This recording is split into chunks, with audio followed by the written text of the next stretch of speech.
ازيكم عاملين ايه؟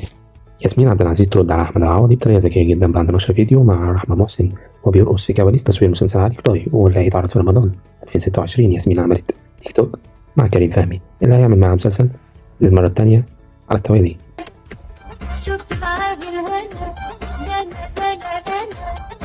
بعد نجاح الثنائيه الموسم الماضي، صاحب الترند ده اصلا كان عصام عمر مع جيهان الشمشرنجي في مسلسل بطل العالم بعد نجاح كبير والثنائيه بينهم.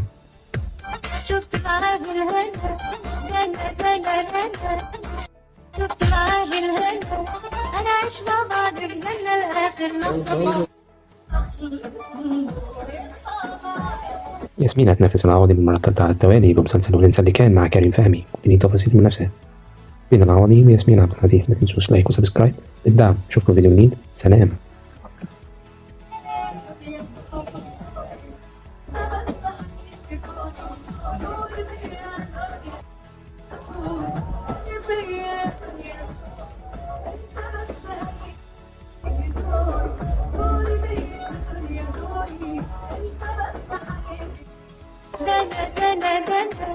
شفت معاه الهنا